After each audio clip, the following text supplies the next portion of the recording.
Lord Mayor wa Kampala Ronald Nsubuga bali mwezo awubyeko oluwu lw'ebigere mu kkomera ly'ekitali okulambula eyali omubaka w'e Butambala mu lukiiko lw'eggwanga olukulu era nga ye mumyuka w'omukulembeze wa NUP mu Buganda Muhammad Muwanga Kivumbi. Avudenge executive ya Kampala Capital City Authority ekulemberwa Lord Mayor tumusanze ng'obulamu buli bulungi era n'atutegeeza nti kitalya suwabi ng'ekkomera era bamuyisa bulungi nnyo naye asaba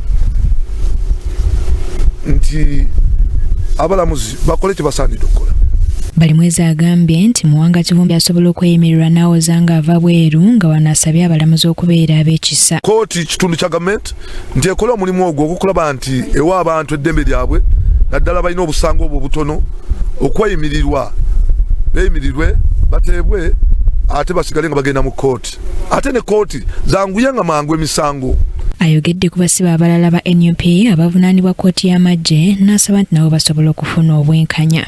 Nti okuva omusango wegwawangulwa kooti eyo neggibwawo mateeka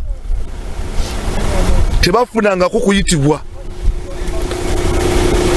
tebamanyi kigenda mu maaso nga basabye nti kooti oba yaddizibwawo kale bayite yesala yaabwe kale bayite balamulwe.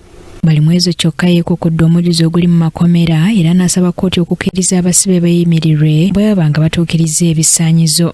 We twogerera amakomera gajjudde nti abantu bakyebaka bulungi oli n'atutuuka n'okulemala kubanga yeebaka bubi.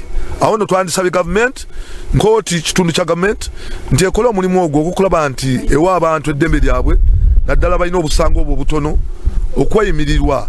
Muwanga Kivumbi yakwatibwa n'abantu abalala 22 mu January y'omwaka guno ne baggulwako omusango gw'obutujju okulumba poliisi y'ekibibi okwonoona emmotoka za poliisi n'okutuusa obulabe ku bawagizi ba NRM. Ono yasaba okweyimirira mu kkooti ewozesa bakkalintalo era ng'olunaku olw'enkya kkooti eno esuubira okuwa ensala. Annette Nakaibaale yakusakidde eggulire lino Crack TV amalindirire.